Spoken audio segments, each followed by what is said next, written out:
मैं जानता हूं मैंने आपको क्रोधित किया है महादेव। मैंने जो दुस्साहस किया उससे आप आहत हुए, किंतु मैंने आपसे ही सीखा कि हर कर्म के पीछे कोई न कोई उद्देश्य होता है।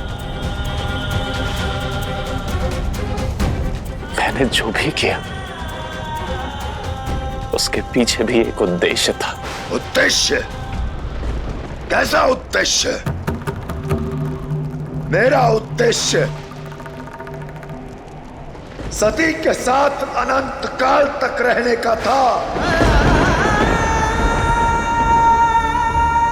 मेरे उद्देश्य में बाधा डालने का कैसा उद्देश्य नारायण?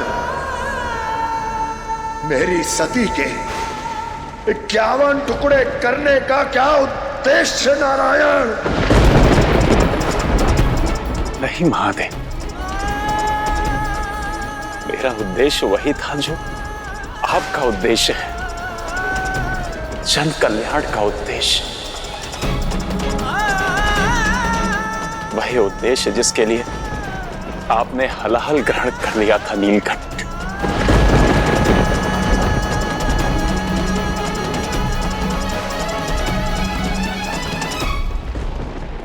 आपने मुझे इस सृष्टि की रक्षा का दायित्व दिया है महादेव, और आपके आदेश अनुसार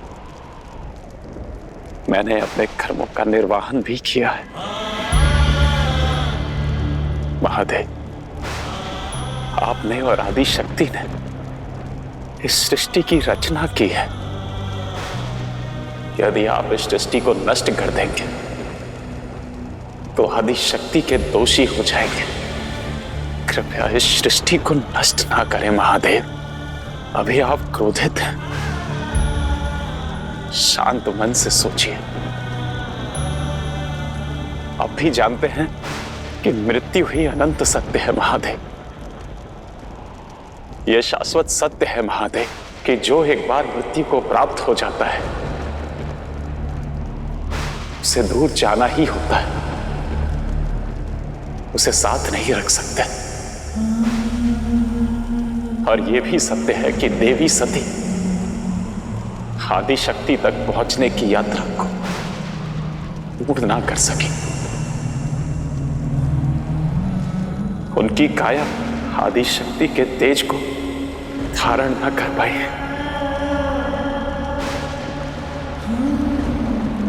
इसलिए आपका देवी सती के देह से दूर होना आवश्यक ही है।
बचपन से संसार के कई स्थानों के बारे में सुना था, उनमें से 51 स्थानों में जाने का मेरा बहुत मन है।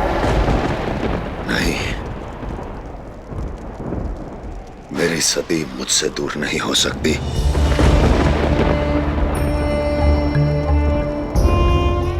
मैं अपनी सती के अंशों को एकत्रित करके चला जाऊंगा इस संसार से दूर, इस ब्रह्मांड से दूर। सबने मेरी सती को मुझसे छीन लिया। अब मैं केवल अपनी सती के साथ रहूंगा। फिर कभी इस संसार में लौट कर नहीं आऊंगा। इस संसार से मेरा ना कोई लगाव है और ना ही कोई बंधन बचा है। ये मेरे लिए शून्य है, केवल शून्य है।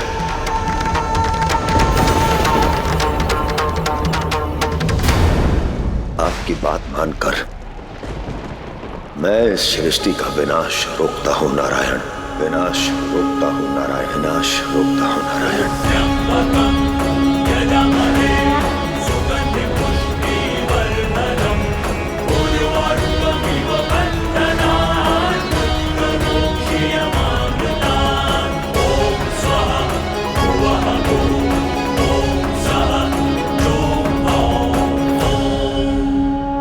अब तो मैं आदिशक्ति का दोषी नहीं होऊंगा ना।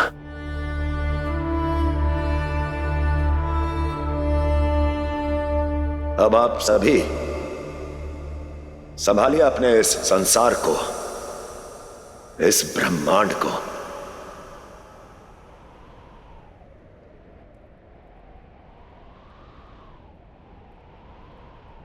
मैं अपनी सती के साथ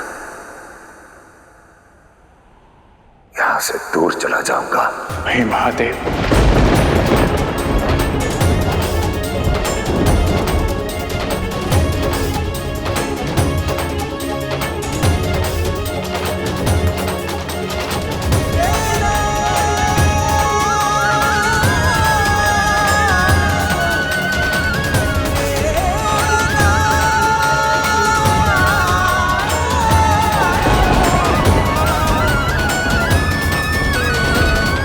महादेव तो इस ब्रह्मांड के आधार हैं।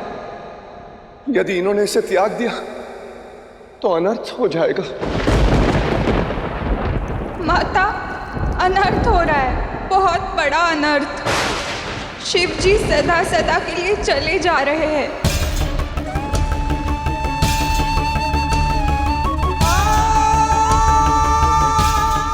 नारायण ने सती के शव को 51 टुकड़ों में विभाजित कर दिया।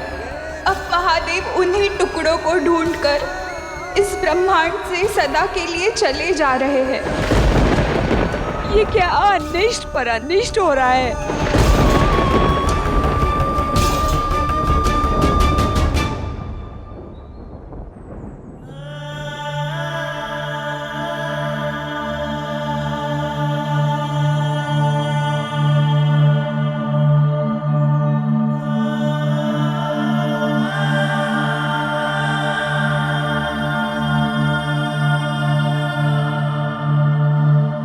रुक जाइए महादेव, हमें छोड़ के मत जाइए महादेव। रुक जाइए महादेव, कृपया रुक जाइए। कहां जा रहे हैं महादेव? वहां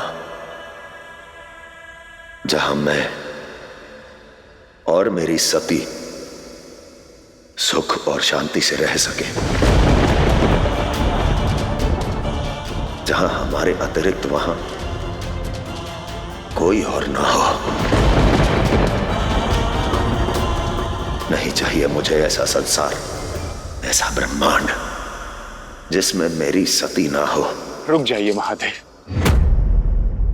ऐसा अनर्थ मत कीजिए। कैसा अनर्थ नारायण? क्या अपनी पत्नी के साथ रहना अनर्थ है?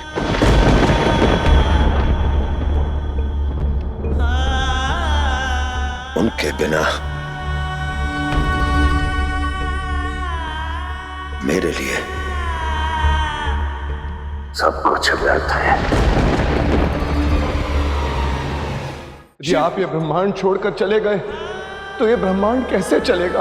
आप हम सबके नाथ हैं, हम सब आपके बिना अनाथ हो जाएंगे महादेव। शिव की शक्ति के बिना ये संसार 2 क्षण नहीं रह पाएगा महादेव। हाँ महादेव, ये सत्य है। आपके बिना हम कुछ नहीं। और मैं सती के बिना कुछ नहीं। शक्ति गई, ये शिव शव हो गया। और ये सब ना आपके किसी काम का है नारायण, और ना ही इस संसार के।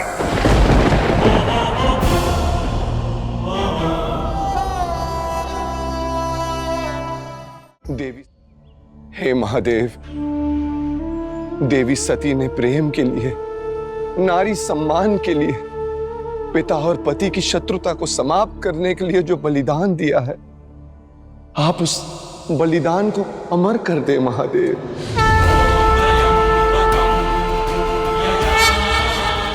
51 भागों में बटे उनके देह के पिंडों को आप तीर्थ स्थल में बदल दीजिए, ताकि संसार इसे स्मरण कर देवी सती को नमन कर सके।